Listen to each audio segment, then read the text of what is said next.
तो चलिए बच्चों, क्लास को स्टार्ट करते हैं। और आज के इस वीडियो में हम आपको इंग्लिश पढ़ना सिखाने वाले हैं कि आप अंग्रेजी को कैसे पढ़ सकते हैं। देखिए बच्चों, अंग्रेजी को पढ़ने के लिए एक चीज़ ज़्यादा ज़रूरी होता है, वो है मात्रा। क्योंकि जब तक आप मात्राओं को नहीं पढ़ोगे तब तक आपको अंग्रेजी पढ़ना नहीं आएगा। इसलिए मात्रा बहुत ज़्यादा ज़रूरी है और मात्राओं के साथ यदि क्लास को शुभारंभ किया जाए तो आपके लिए ज़्यादा अच्छा है। दूसरी बात, आप ज़्यादा से ज़्यादा कोशिश कीजिएगा मात्राओं को समझने का। बच्चे क्या करते हैं ना, मात्राओं को रटते हैं। उनको लगता है जितना ज़्यादा मात्रा रटेंगे उतना ज़्यादा हमको अंग्रेजी पढ़ने आएगा। देखिए बच्चे, ऐसा कभी नहीं होने वाला। मात्राओं को रटने से थोड़ी ना अंग्रेजी आपको पढ़ने आएगा। मात्राओं की प्रोनाउंसिएशन को आप समझो कि जैसे अगर ई की मात्रा है, अगर मैं एम के साथ लगाऊंगा तो क्या होगा, एच के साथ लगाएगा तो क्या होगा, इसके आगे एन लग गया, इसके आगे भी एन लग गया, तो दोनों के क्या पढ़ा जाएगा। इस तरह से इसके उच्चारण को आप समझो, ठीक है। रही बात मात्राओं की, तो अंग्रेजी में जो मात्राएं होती हैं प्यारे बच्चों, दो प्रकार की होती है। एक आपका होता है 12 खड़ी की मात्रा। 12 खड़ी की मात्रा में वही पुराना मात्रा आता है, जैसे अ का ए, आ का डबल ए, क का के, ख का के यस, ये वाली मात्राएं आती हैं। और इन मात्राओं का प्रयोग हम तब करते हैं जब हमको अंग्रेजी में किसी का नाम लिखना हो। आपका नाम क्या है, कमेंट बॉक्स में कमेंट कीजिएगा। जब किसी का नाम अंग्रेजी में लिखना है तो इन मात्राओं का हम प्रयोग करते हैं। या जब हमको हिंदी वाली अंग्रेजी लिखना है, जैसे तुम क्या कर रहे हो, तो इसके लिए 12 खड़ी की मात्रा का प्रयोग करते हैं। लेकिन हमको जब अंग्रेजी के मूल शब्द पढ़ना पड़ता है, जैसे बट हुआ, लक हुआ, फन हुआ, कट हुआ, जस्ट हुआ, तो इसके लिए वाउल काम आता है। आपको मालूम है कि अंग्रेजी में टोटल 26 अल्फ़ाबेट होते हैं। उन 26 में से आपका 5 वाउल होता है। कौन कौन सा? ए, ई, आई, ओ और ये आपके 5 वाउल होते हैं। इन 5 वाउल का ही प्रयोग करके हम अंग्रेजी को पढ़ते हैं। आप अंग्रेजी का छोटा से छोटा शब्द ले लें, बड़ा से बड़ा शब्द ले लें, हर शब्द में ये वाउल आएगा। बिना वाउल का कोई शब्द ही नहीं बन सकता। जैसे मैं अगर इन लिखूं तो क्या इन में वाउल नहीं है? आया है, आई आया है। अगर मैं ऑन लिखूं तो क्या इसमें मात्रा नहीं है? इसमें भी मात्रा है। मैं वी लिखूं तो क्या इसमें मात्रा नहीं है? मात्रा आया। तो छोटा बड़ा हर तरह का शब्द सब में मात्रा जरूर आएगा, लेकिन बिना मात्राओं को कोई शब्द आपको नहीं मिलेगा। इस बात को आप ध्यान में दीजिएगा। तो चलिए क्लास को स्टार्ट करते हैं। देखिए रूल नंबर 1, जब 2 या 3 कॉन्सोनेंट के बीच में यू आता है तो यू का उच्चारण अ के रूप में करते हैं, और अ का मतलब हुआ यू साइलेंट रहेगा।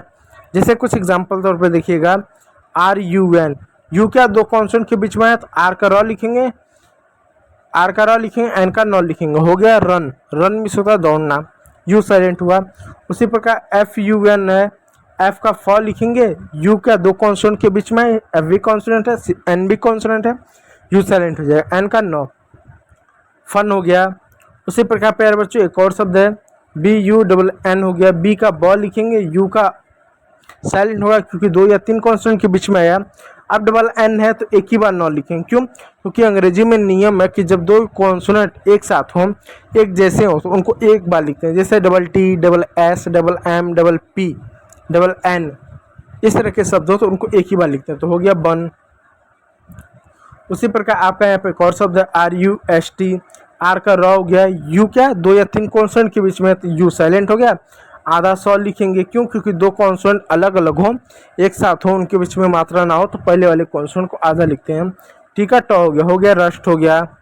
ठीक है प्यारे बच्चों, चलिए नियम नंबर 2 की ओर चलता है। आखिर नियम नंबर 2 क्या है? देखिए, जब अंग्रेजी के किसी भी वर्ड में यू आए और यू के बाद क्या एक कॉन्सोनेंट हो और कॉन्सोनेंट के बाद ई हो, तो ई साइलेंट होगा, यू को हम यू पढ़ेंगे और उसके पहले वाले शब्द को क्या हम आधा पढ़ेंगे। जैसे एग्जांपल तौर पर देखिएगा सी यू बी ई, यू आया, हाँ यू है, क्या बी कॉन्सोनेंट? हाँ कॉन्सोनेंट है। क्या ई आया? ई आया। तो यहाँ पर ई साइलेंट होगा, ई को नहीं पढ़ेंगे, यू को हम यू पढ़ेंगे, इसको हम आधा पढ़ेंगे। तो सी का आधा का हुआ, यू का यू हो गया, बी का ब हो गया क्यूब।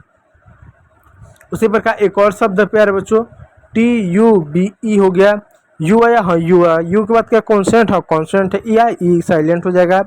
ठीक है, यू को यू पढ़ेंगे, तो टी को ट लिख दो, आधा ट करना तो हलन तो लगा दे रहे हैं, हलन से आधा हो जाएगा, यू का यू कर देंगे, बी का ब कर देंगे, हो जाएगा ट्यूब। ई कुछ नहीं लिखेंगे क्योंकि शब्द के अंत में ई आता है तो ई साइलेंट होता है। उसी प्रकार आपका नूड हो जाएगा, क्यूब हो जाएगा, रूड हो जाएगा, ड्यूड हो जाएगा, ट्यूब हो जाएगा। इस तरह के शब्द आपके होंगे। चलिए रूल नंबर 3 की ओर चलते हैं। रूल नंबर 3 क्या है, देखिए जब अंग्रेजी के किसी भी शब्द में यू के बाद आर ई हो तो वहाँ पर यू को क्या यो पढ़ेंगे, यू को क्या यो पढ़ेंगे और उससे पहले वाले कॉन्सोनेंट क्या होगा, आधा होगा, ई साइलेंट होगा। जैसे पी यू आर ई, पी को आधा प, यू को यो लिख देंगे, आर का र लिख देंगे, हो जाएगा प्योर, ई साइलेंट रहेगा। क्यों, क्योंकि यू है, यू के बाद कॉन्सोनेंट है, कॉन्सोनेंट में क्या होना चाहिए, आर होना चाहिए, क्या होना चाहिए, आर होना चाहिए और ई, तो यहाँ पर यू का उच्चारण करेंगे। फिर से बात अच्छे समझ लीजिए, इसमें क्या है कि यू के बाद आर ई हो, आर ई हो तो यू को यो पढ़ेंगे और पहला वाला आधा रहेगा। ठीक है, एक और शब्द देखिएगा एस यू आर ई, एस का आधा स, यू का यो हो गया, आर का र हो गया, श्योर। उसी प्रकार आपका क्योर हो गया, उसी प्रकार देख सकते हैं आपका जो है क्योर एक शब्द हो गया। ठीक है मेरे बच्चों, क्योर हुआ, श्योर हुआ, क्योर हुआ, ये शब्द हो गया। चलिए नियम नंबर 4 की ओर चलते हैं। जब अंग्रेजी के किसी वर्ड के लास्ट में यू आर ई हो तो वहाँ पर यू आर ई को और पढ़ते हैं, क्या पढ़ते हैं, और पढ़ते हैं, क्या पढ़ते हैं, और पढ़ते हैं। इस बात को ध्यान दीजिएगा, क्या पढ़ते हैं, और पढ़ते हैं।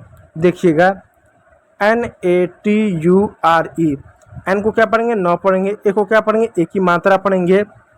ठीक है, टी यू आर को क्या, टी को क्या चौ पढ़ेंगे, यू यहाँ पर साइलेंट होगा, आर को क्या र पढ़ेंगे, हो जाएगा नेचर, क्या हो जाएगा, नेचर। इस बात को याद रखिएगा। फिर उसी प्रकार एक और शब्द है प्यारे बच्चों, इसको यहाँ पर ध्यान दीजिएगा। देखिए क्या है, F U L, F U T U R ई, एफ को क्या फ आधा पढ़ेंगे, यू को क्या यू पढ़ेंगे। ठीक है, क्योंकि कभी भी यू को अगर यू पढ़ते हैं तो उसका पहले वाला अक्षर को हमेशा आधा लिखते हैं। टी का क्या पढ़ेंगे, च पढ़ेंगे, आर को क्या पढ़ेंगे, र पढ़ेंगे, हो जाएगा फ्यूचर। यू यहाँ पर साइलेंट होगा, टी यू आर में यू हमेशा साइलेंट होगा, इस बात को याद रखें, ई भी साइलेंट होगा, हो गया फ्यूचर।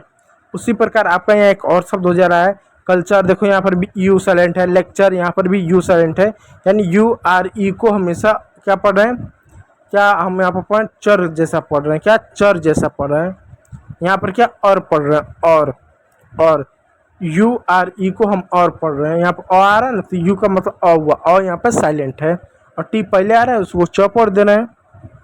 तो उम्मीद करूँगा वीडियो अच्छा लगा हो, यदि अच्छा लगा तो लाइक कीजिएगा, चैनल पर नए तो सब्सक्राइब जरूर कर लीजिएगा। वीडियो को देखने के लिए बहुत बहुत धन्यवाद।